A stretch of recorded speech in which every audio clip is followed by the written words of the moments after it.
Welcome back, everybody, to Buckeye Bar Guys here on Buckeye Bar Talk. I'm Mike, And I'm John. and tonight's date is Tuesday, November 22nd, 2022, and we are 4 days until the game against Michigan. 3 days once this will most likely be released, so everybody will get to hear it tomorrow morning. So, again, big game coming up down the stretch here. Excited that we'll be playing Michigan. I saw that, but they were talking. I saw Bo Bishop, who's in the Columbus on the fan down in Columbus. He put up the other day that whether yesterday or today, I can't remember when I read it, but it was we're not looking. It's not revenge we're looking for. It's a reckoning, which is one of my favorite lines from one of my favorite movies, Tombstone. So I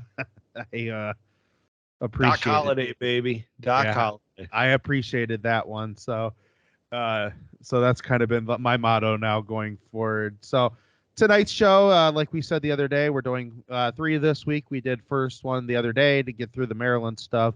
Tonight, rankings, and then we're going to start our Michigan discussions. John's got his stats that he normally goes through, and then we will kind of talk about different susceptibilities that we might have seen from both teams, and things that the teams need to do, either team needs to do to really win this game. And then our final show the week before the game, we will get into, all of our breakdowns of the player of the games, who we think, and, score predictions and any other things, any good memories probably that we want to talk about before the game. So we'll have some stuff to discuss about that. All right, so let's get into the rankings. Top 6 going into this: Ohio State or Georgia, Ohio State, Michigan, TCU. So none of that has changed. LSU is in at number 5 and USC at number 6. Committee kind of threw out there on the show, the committee chairman, that they felt LSU's wins are better than USC wins at this point, and they expected a little bit more from USC's defense in that 48-45 game the other night against UCLA, which, you know what? I mean, you can say what you want about defenses. I mean, that was a hell of a game, and, those are two rivals playing each other, and, I mean, I thought it was a great game. I mean, I watched that thing pretty much start to finish with some turning around to some other games, but, I pretty much the whole second half, I was just squarely focused on that game, and so I don't know. I mean, the defense didn't necessarily show up, but they won in a shootout, and what can you do at that point? If you're going to shoot out, you got to come up with the win at the end of the day. And I guess their defense showed up when it mattered most, when they intercepted the pass on that final drive when UCLA had the ball and was possibly going to drive to win the game. So, it is what it is. Alabama came in at number 7. And then I think what it went, Clemson. I know Tennessee was 10. Who was 9? Oregon. Okay. So there's your top 10. Penn State in at 11. Notre Dame in at 15. So, those are for the Buckeyes. Penn State for Michigan as well. So, not much movement outside of the top 4. There was a couple spots here and there. Obviously, we knew Tennessee was going to be dropping for that loss. I get it. They have 2 good wins, but they got blown out. So I thought maybe keeping them in the top 10 was a little, I thought Penn State probably deserved the top 10 in my opinion, but who am I, right? Yeah, let's start there. So Penn State absolutely should be number 10. I mean, Tennessee got waxed by South Carolina, unranked teams. So Penn State might have got beat up by Michigan on the road. They played a very competitive game with Ohio State that went into the fourth quarter, though, at home. So I don't see any reason why those being their 2 losses to 2 and 3, that Tennessee would still be in front of them. And Tennessee got their doors blown off by Georgia as well. So it's not like they played like some super close game against Georgia. Yeah, they beat Alabama on a last second field goal at home. I get it. Like, the year that people are talking about this Alabama team, might not be the real deal, that this might be a rebuild year, whatever it may be. So Tennessee absolutely does not belong there. I don't have much issue. I think Clemson probably still deserves to be in front of Alabama.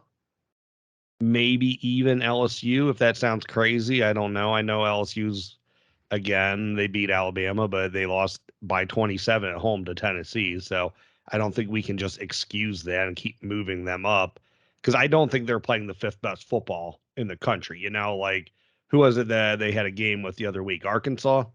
Yeah. Yeah, I mean, they beat the shit out of UAB. Excuse my language, but they didn't like they don't look like the fifth best team in the country, and they don't look like a team that does, or they don't have the resume of a team that deserves to be ranked number 5 in the country. So Yeah. I don't see why they're there. I mean, Clemson, I don't know. I mean, Seems like I'm not about them. I mean, it seems like just reading the tea leaves that they definitely. I mean, what year was it? Was it 18 or I think it was 18, wasn't it? That they just Ohio State never seemed like they could catch any ground going into the last final weeks of the Yeah. That's kind of like feeling like how Clemson is right now. It's like that they're not going to let them gain any inches. Feel like that they're going to push in at the end of the day. So I kind of feel like Clemson's on the way out now. Grant, you gotta, because I think if if LSU loses and if USC or TCU loses, I gotta imagine that it seems like at that point that the loser of the Ohio State Michigan game will, as long as it's not a blowout, probably gets in over Clemson at this point. It kind of feels like so. I mean, that'll still be interesting as a one-loss conference, non-champion if Clemson wins out. I think you're onto something. I don't think you're completely wrong though, because it does feel that way. But really, my biggest concern or issue is USC and what like the explanation you gave. I've already said it. Like, I don't think USC's defense is for real. I mean, I might even have Notre Dame beating them this week. I might have, whoever they get in the championship game beating them. But if LSU played a 48-45 game against Mississippi or Mississippi State, it would have been like, oh, they held on. It was a fight for the ages. What a great game in Starksville or wherever the hell it would have been played. And UCLA is a good team. Like, they're not bad. So they beat them 48-45 and they're getting penalized for it.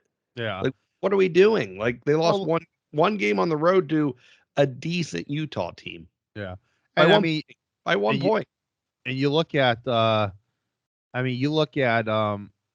Alabama, it's like they're getting credit for, what what was that Tennessee game? It was a 50 something to 50. I mean, they both scored in the 50s, right? Or was Alabama like right 52-49, yeah, like that. Yeah, so no defense showed up there, but I know. And it's like, and I never get it. The SEC, like, is a completely different set of rules for the SEC than it is for everyone else. Like, Alabama can lose to a team, but they still get all the points that team gets for the games that they win afterwards, and no other team gets the benefit of that doubt. I mean, USC has never gotten a single thing because Utah has won any other games. Like, that hasn't helped them out at all. So yeah. I don't know. It never makes sense to me, but what do I know? I mean, I'm not on the committee. SEC bias isn't a real thing, right? So that's kind of seems like this year that if the 12 team playoff was this year, I mean you'd get what? You get your 6 conference champions, the loser of Michigan Ohio State would be in it.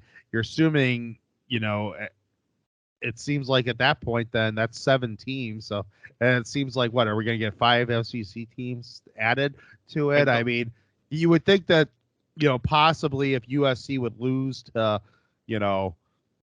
Utah, that both Utah and UCLA or USC would get in, but it's like it just seems like or whoever they're going to be playing and that but it's just it seems like that that's just crazy that it just seems like that all these SEC schools are just like right there to just make sure that whoever whoever needs that SEC school to be in the top 10 is in the top 10 so they can push them in. And that's just kind of how I feel about it. I mean, and I'm a fan of Ohio State, and even I'm going to say, and it's not only just about SEC. I mean, it just feels like this year the committee is deliberately, posturing how they want this to play out the entire way. That they want it to be either two SEC schools or both Ohio State, Michigan, and they're trying to put as many roadblocks as possible in front of teams that should honestly be fifth and sixth right now. So, I Yeah. mean, again, as a fan of Ohio State, maybe it makes you feel semi decent that you might still back into this game or back into the playoffs, even if the game doesn't go your way. But I don't appreciate it as a whole for, college football. As a fan of the sport, I think they're just, I don't know, they're just doing a disservice. That's all. Yeah. All right. Well, we'll hit rankings again next week as we'll have more clarity after the Ohio State Michigan game, and we will know whether we just need to win the Big Ten title or if who do we need to kind of lose coming down the stretch to kind of push us forward. So obviously it's now getting into the big one. Let's start talking about Michigan. So hit us up with your stats, and then we will get into some of this stuff. Okay. Well, I don't know how I want to deliver this first. So let's talk about Ohio State's offense versus Michigan's defense at first. So what I did for Ohio State's offense is I took, and I know there's other ways you can look at these stats, but I took their passing yards per game, rushing yards per game, and points per game. And I just kind of compared it to everyone's season averages of what they were giving up, but also Ohio State's season averages. So just to see, what they've been doing to other defenses that they've played so far. So if I'm looking at what they gained against what the opposition's been giving up, really, I mean, Ohio State's offense has just been a freaking machine all year long. And I don't think people always realize that, because I know that some of like our stretch runs have seemed like they haven't worked, or maybe the passing game has gotten a little loose at times where it seems like CJ, I don't want to say disinterested, but he might be trying to make a little something out of nothing, and there's better times to hold on to that ball. So the only times this year that we did not beat the defense's averages of what they give up. So Rutgers passing, we did not get what they, average giving up in a game, but we did almost get about double of what they give up as far as points in that game. So the passing, shortcoming did not hurt us whatsoever, because we almost, like I said, we almost scored double of what they normally give up. Iowa, we got a little bit over half the rushing production against them, what they typically give up in a game. We scored 4 times the amount of what Iowa gives up in a normal game, though. Penn State was a little bit under 1 time, or like 87% of what they normally give up rushing is what we got. So we were, worse than what they normally give up, but we scored almost 2.5 times what they give up in a game. The only real outlier is that Northwestern game where, we actually went over 100% of what they give up on the ground. And we actually went over 100% of what we normally get too. But we only got about 40% of what they normally give up passing, and less than what they normally give up in a game. So that's the only outlier, of which, we didn't actually score more than what the team normally gives up, and that we struggled offensively along the way, and that actually affected the outcome of points. Now, if you look at like what we did compared to what our actual averages are, Notre Dame was, I believe, the only game on here that we were below our average in that game in all 3 categories. So that's the first game of the year, and that's after losing, Jackson Smith and Jigba like halfway through the first quarter. So there was a lot of stuff for us to figure out. Outside of that, though, even like Arkansas State, we were a little low on 2 of the categories, but we exceeded 1. But we were really close on our points per game. And we've been really close on our points per game everywhere except, again, Northwestern. I mean, because anyone else, like Iowa, we scored actually more than what we average in a game. Penn State, we were just right below it. Maryland, just right below it. Arkansas State, just right below it. So Northwestern is the only outlier there. So anyone that wants, oh, they struggle with Northwestern, like, I think you can look at these and say, hey, man, it's because of the wind, like it was like in a freaking hurricane. Like, I'm sorry, but that's what happened. So Ohio State's offense, they have been a machine all year. And I think, people do need to recognize that. They do need to respect that. Now, on the flip side of that, though, Michigan's defense has been an absolute unit this year. And I know I had posed the question to you earlier, like, have they just not played anybody yet? And I think that could still be the issue. But nobody has scored their average points per game against Michigan. I mean, actually, if you average it all out, they're giving up about like half of what people score per game. Passing yardage, if you average it out, it's like it's 80%. So that's not a bad sign for Ohio State. Maryland and Iowa actually, and Rutgers all went over their season averages of passing the ball. We know that's Ohio State's strength. We know that's where Ohio State likes to get the most yards that they can. And of course, running the ball. I mean, Michigan's really good. Again, they're giving about half production of what teams normally are getting. So it's not going to be easy. I mean, I think, Michigan is a really good team, really good defense, but I think it's an interesting way to look at it, just how good both of these offenses have been this year, or I'm sorry, how good the offense and the defense have been, respectively for these teams. And even when Ohio State has seemed to struggle, they haven't struggled at the outcome of the game. Now, comparing just head to head, Ohio State's offense versus Michigan's offense, and then Ohio State and Michigan's defense, because I think some of these numbers are interesting. So, Ohio State is averaging, so yard per completion, they're averaging 9.7 yards. So, 60, and that's 67% completion percentage on 220 passes. Michigan's averaging 7.8 yards per completion. That's 66% completion percentage on 193 passes. So Michigan's averaging a whole two less yards per pass completed. And that might seem like a little number. That's not a little number. That's a big number, though, when you're looking at this. Yards per rush are identical. Ohio State's is actually a little bit more than Michigan. Now, granted, it's on less rushes.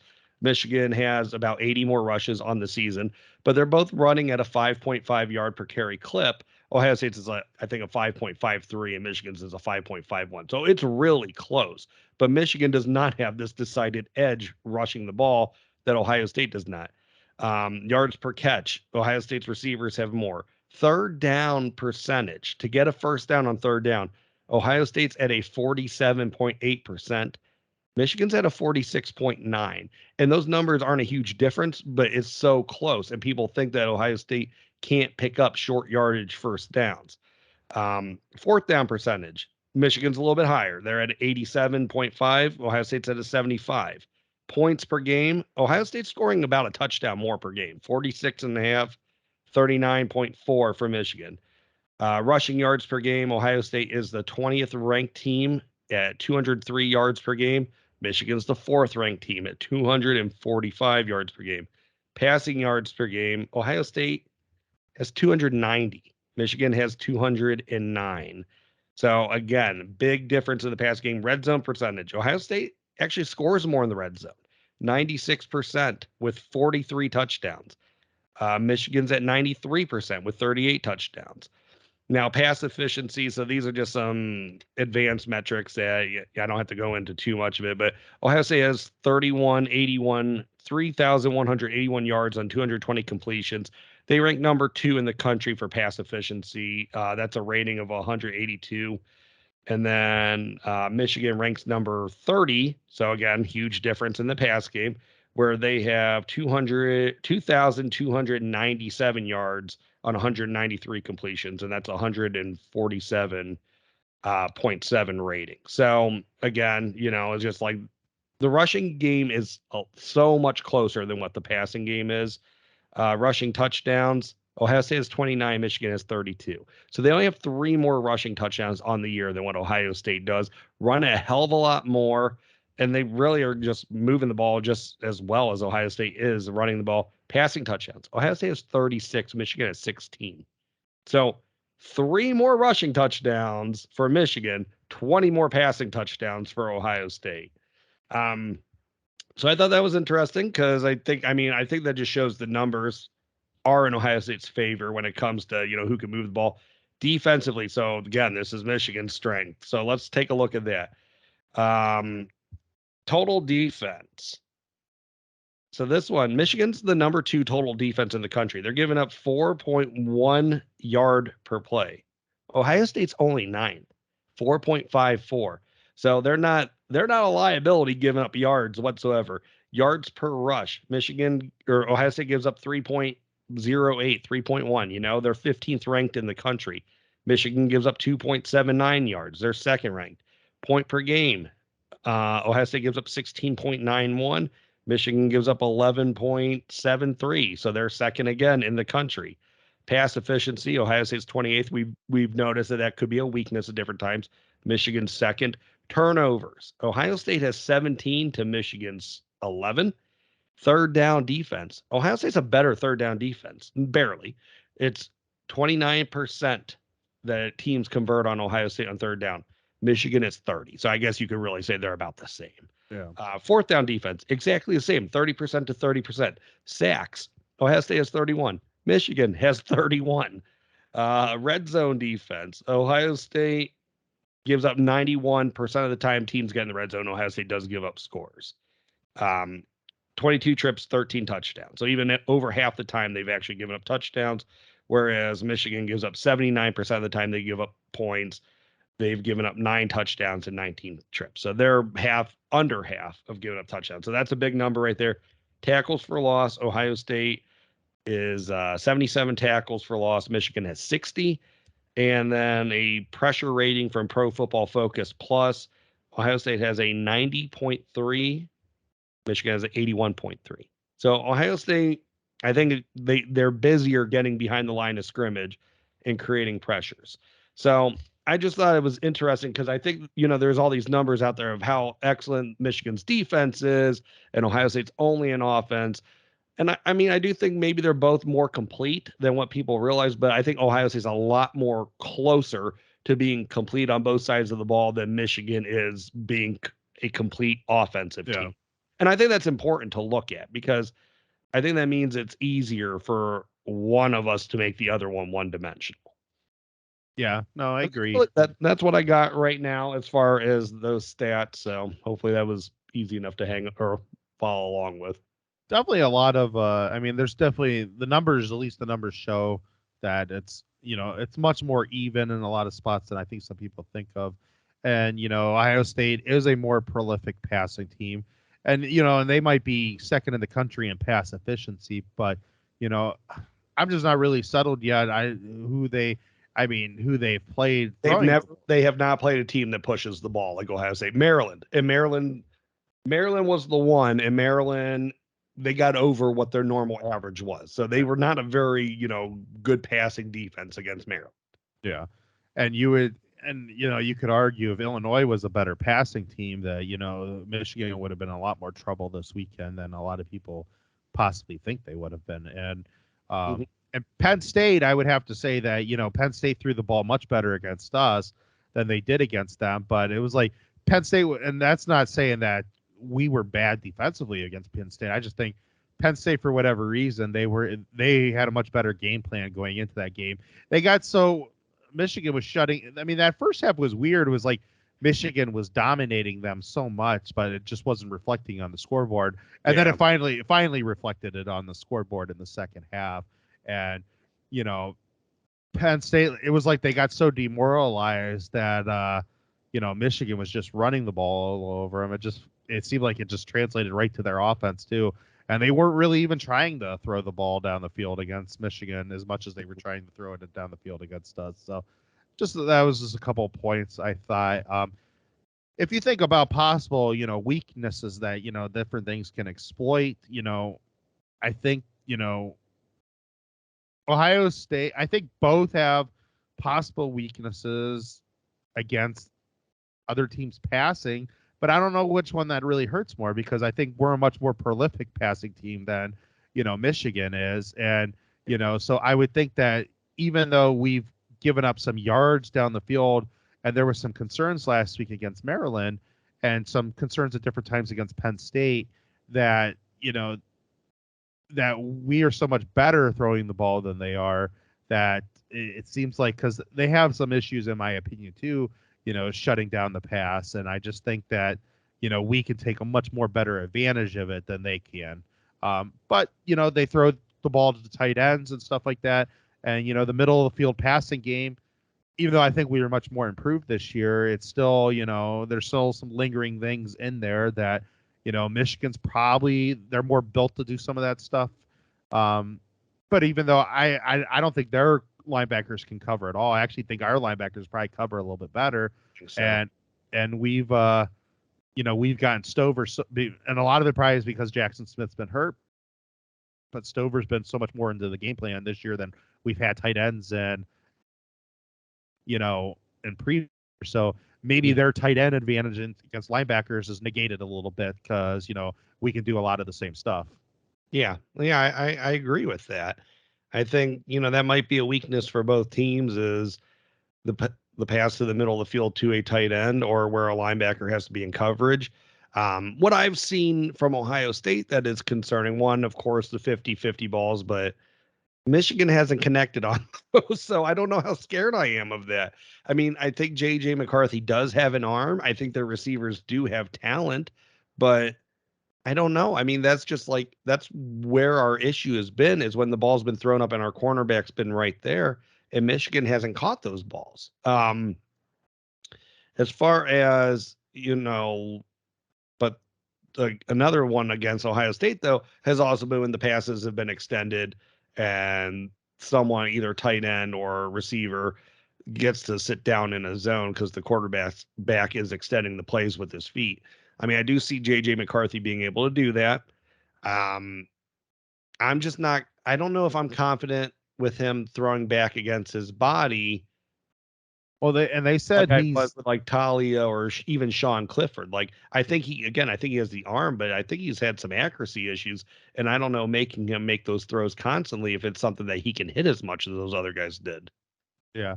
I think Blackledge, was it Blackledge that had their game last week? Yes.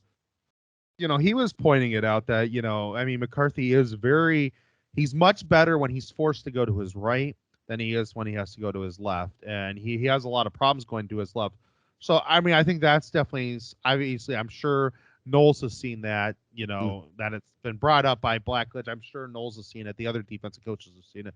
So I think if, maybe that's kind of that could be a kind of a thing. Try to force him to go that way. Have somebody that could set the edge over there so he can't just take off with it. But, maybe force him more to his left and try to see if he can correct some of those errors. I do like McCarthy as a quarterback. I think, honestly, their biggest problem with him, and it seems like that they've went downhill a little bit over the last couple of weeks throwing the ball, because it has gotten a little harder for Michigan to run over the last few weeks, even though they've done pretty well, but last week Corum got hurt. And I think kind of the difference between the two things, I mean, we've had issues running the ball this year, but Dallin Hayden's got in a lot. He's got the fresh legs, and he showed that last week where he can run the ball, where I think that they've concentrated too much, Michigan, possibly on Corum and, Edwards, maybe that they should have tried to get some of those other guys in some of those blowouts.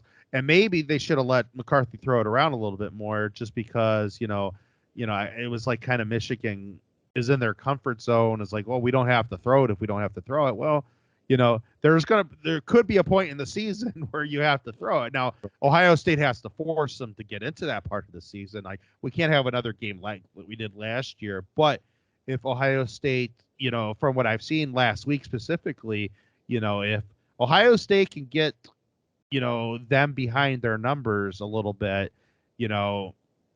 that I would think that, they could force McCarthy into some really bad throws, because he just doesn't seem as comfortable when the game is completely rested on his shoulders. So, I mean, that was kind of what I saw against Illinois. I think if that was, a Like, I think if that was Maryland last week, I don't know if Michigan wins that game. Like, there was some spots in there where I think a better offensive team, I mean, I know Illinois has their their you know their identity, but I think of a better passing team with a good running game would have beat Michigan last week Well, I mean, because they only beat Maryland by 7. So yeah. Maryland gave them a game. And I believe I think Maryland outgained them in a game just like they outgained us. Like I think it was very similar, except our game. I mean, it's kind of how they played out. Maryland kind of backed into a 7-point game, whereas we kind of backed into the 2-score game against Maryland. But they were very similar games. Maryland gave them all, they could handle as well. Yeah. So yeah, I mean, I definitely think on some of that stuff. So, you know, getting into the things now, the teams, what they need to do, for this game. I mean, you can't argue that it obviously it feels like it's going to come down very much like it came down last year. It's Ohio State's defense against their offense. If Michigan establishes their will at the line of scrimmage and can run the ball and get into third and manageables and second and manageables and stuff like that, then I'm not saying Ohio State is they're going to lose like they did last year, but it's going to be a much more difficult game. And if you're going to let Michigan control the game offensively, then there is going to be spots where Ohio State, like, I don't know if, like, in last year's game in that second half, it's like Michigan just got up by enough that every time, because Ohio State was answering them pretty much the whole second half. Right, It was just that 2 scores. they were up 2 scores. So it's like, we cannot let Michigan dictate that game to get up to that point, so that we're always in striking distance, just in case that's the game is where how it plays out. Now, on the other hand, if we can shut down their running game, Ohio State should have no problem, barring some crazy stuff on offense. If they can control Michigan's running game, I don't see how Ohio State cannot get up by 2 scores. And once I think I don't know if Michigan has the ability to keep on getting it back into 1 score. Like, right. I think a point against Michigan, and I know we have not seen it this year, but from what I've seen is that if Ohio State can slow their running game down and they get up by 2 scores, then and eventually, to me, the floodgates will open. And I'm not saying they're going to beat them by 40, but they could beat them by 3 touchdowns. Like, Yeah. I think I'm kind of in the same thought process as you. I would say Michigan's, path to success is obviously being able to control both lines of scrimmage, being able to run successfully again in the second half. But like you said, they got to be able to keep it close. So you gotta, whether that is getting Ohio State off the field or just trading touchdowns for field goals with Ohio State, whatever it may be, the second one actually might be more effective. Let Ohio State kind of run the clock out on themselves. Don't let them into the end zone. Even though I've talked about how prolific of a pass game Ohio State has, if you can, limit what Ohio State can do on the ground and you make Ohio State throw the ball, 40 plus times, that has never been a recipe for success for Ohio State. I mean, it's always been best when we can have some sort of balance in the play calling. And if you can't do that, then you're in big trouble. And keeping it, I think, third and +7 is going to be, what your best bet is for Michigan. Even though Ohio State's been there a lot this year and it hasn't hurt them too bad, this is going to be the better or best defense that they've played up to this point. For Ohio State, I think it's just finding those mismatches. I think, what's his name, Jesse Minter, that's the defensive coordinator. Yeah. I do think he's going to play, a man defense, press man defense. So being able to find ways to, whether it be the crossing routes that they did before or just individually, if your receivers can step up and, burn those man coverages, whatever it may be, but you got to beat those plays. Of course, I think Dallin Hayden might be a recipe for success on offense because he is healthy. He's shown that he can run very well. I mean, very effectively the last 2 weeks. I don't know if I would try to give him 30 touches in a game of this magnitude, but definitely give him the ball. I might even start off with him as the starting running back and spell him with the other guys. Yeah. And it seems like out of all the running backs on both teams that he is definitely the one with the freshest legs that has the playing most time. talent. Yeah. Playing time. It's because it seems like the two guys that they had come in for Michigan last week, it's like obviously that they haven't played a lot because, they were not anywhere near Corum or Edwards. So, and I assume one of those guys will be back. You just don't know how healthy they are. And it's the same thing. I assume one or the other of Trey and Mayan are going to play, if not both, but we just don't know how healthy they are. And, Dallin is obviously the healthiest out of all of them. Right. So offensively, Ohio State's got to stay on schedule. I mean, that's the most important thing, being able to get at least 3 yards on first downs, I think is going to be huge for them. But getting up, obviously, getting a 2-score lead is going to help them tremendously because I don't think Michigan can come back from that. Defensively, though, it's going to be simple. Load the box, make JJ beat you with his arm. Yeah. And Corum gets the ball if Corum's healthy and playing. And same thing with Edwards is when you got to you got to hit them at the line of scrimmage and you got to wrap up these kids. They fight for extra yards and they're both good at it. Corum especially, so don't let them. You got to, whoever gets to him, wrap up, hold him in place, and the other guys have to swarm him at that point. You cannot let him. You can't think that, I don't care how small he looks, you can't think that you're just going to smack him and he's going to fall over. He's not. And I think he's proven that now that he's not that type of running back. So, first guy up needs to wrap him up, and then you're going to need extra people to tackle him and bring him to the ground. And, and I think if they can do that consistently, they can hold him to 2-yard gains, 3-yard gains. And, and that's where Michigan starts, Michigan is if they're at 3rd and 3, they're really where I think Ohio State's at. Ohio State is actually pretty good at 3rd and 6, where, if Michigan is doing a lot of 3rd and 6s in this game, Ohio State's got a lot of, they are in the advantage, but if they can get that below 3rd and 4, 3rd and 3, 3rd and 2, then Michigan's in a much better place than, people would, that they can easily convert those things. So, that's the thing for Ohio State, where Ohio State, can get away with 3rd and 5s and 3rd and 6. Ohio State's defense can hold Michigan to a lot of those. And we saw that in the second half last week against Illinois. Michigan, they punted the ball how many times in a row? It was just like they were having a very hard time getting first downs after that point, once they didn't have running backs that they trusted anymore. I'm interested to see how Jim Knowles can go about calling this game, depending on who's healthy, who's playing for Michigan as a running back. I was thinking about this earlier, and I don't know if this is a great analogy or not, but how we've seen our coaches like Jeff Hafley used to make great halftime adjustments. Ryan Day, I think, has made exceptional halftime adjustments this season. I think Jim Knowles has made really good halftime adjustments, but Jim Knowles, to me, he kind of he can make adjustments before things become a problem.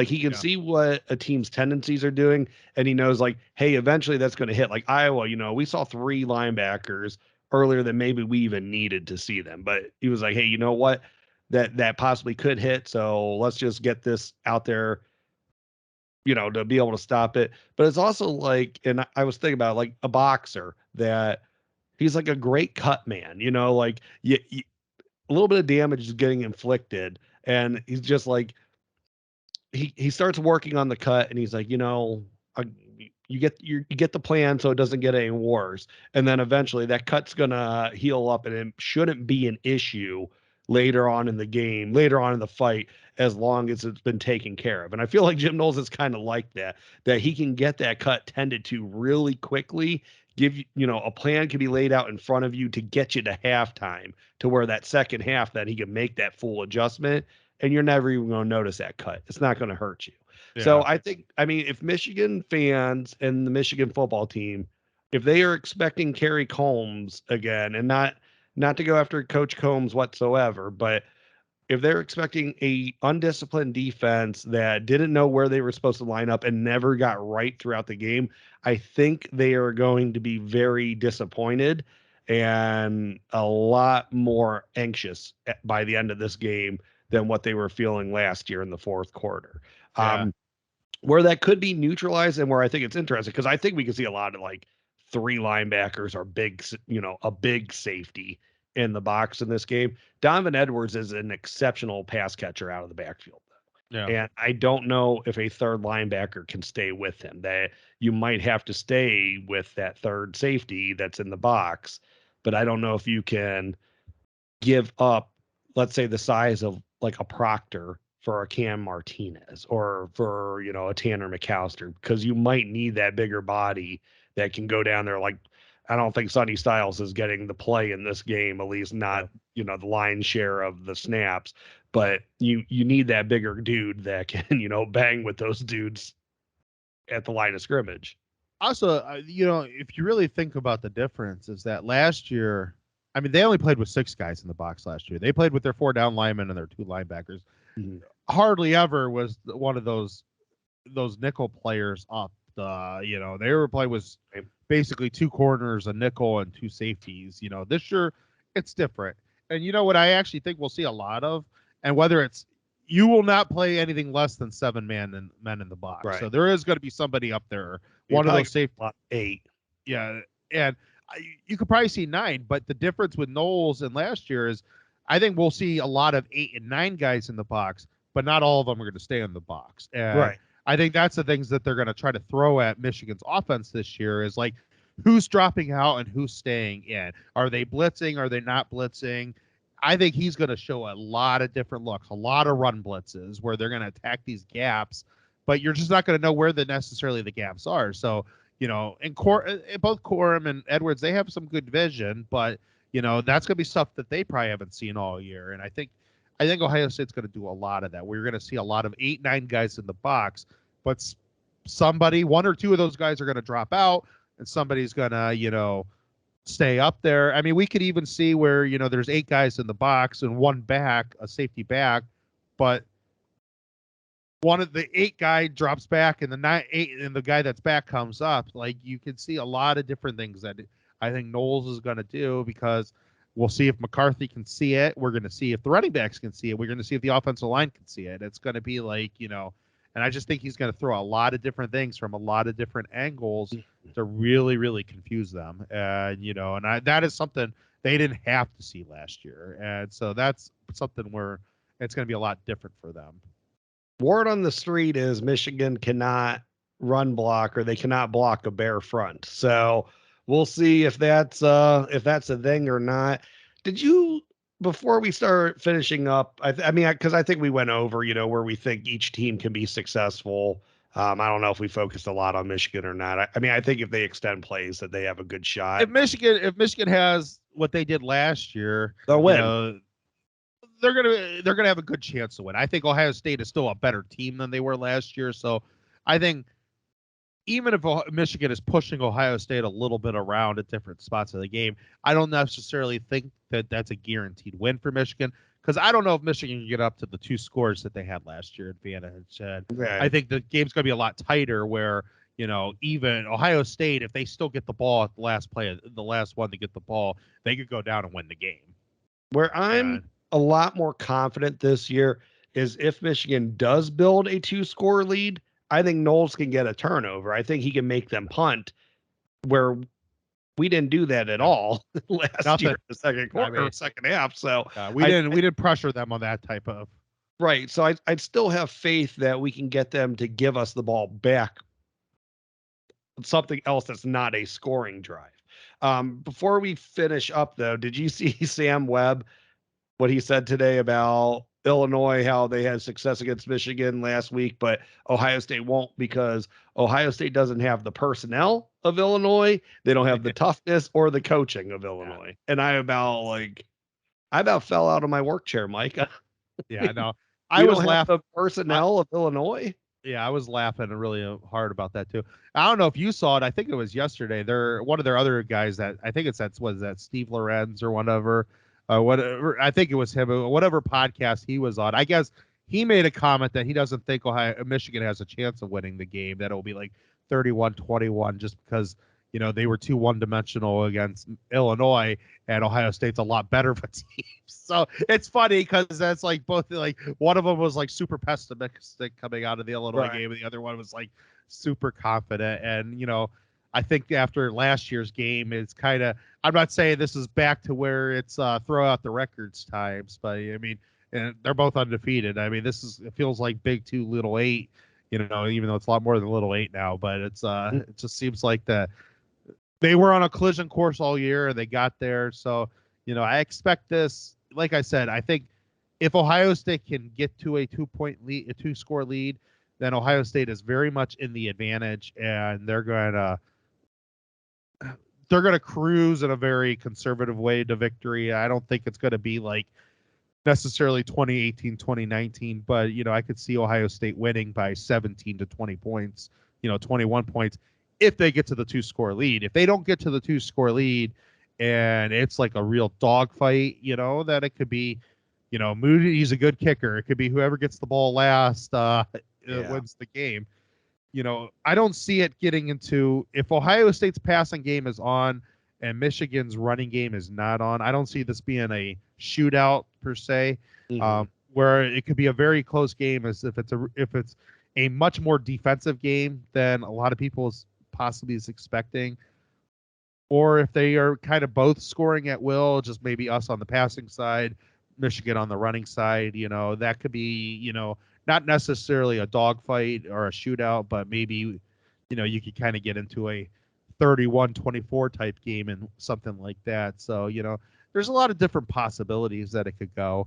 I do like, in hindsight, I felt like, I don't know, maybe it was the Michigan State game.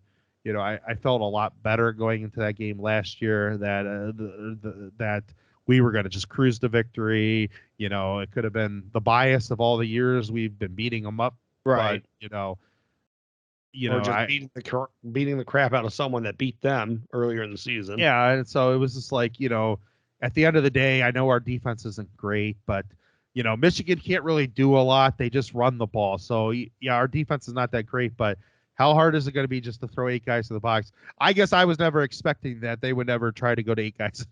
Well, I mean, I said the same thing last year. I mean, that's why I'm afraid to like throw it out there again this year. But what I said last year was that they're too run heavy. That Ohio State would recognize that. Cade McNamara wasn't a dynamic enough quarterback.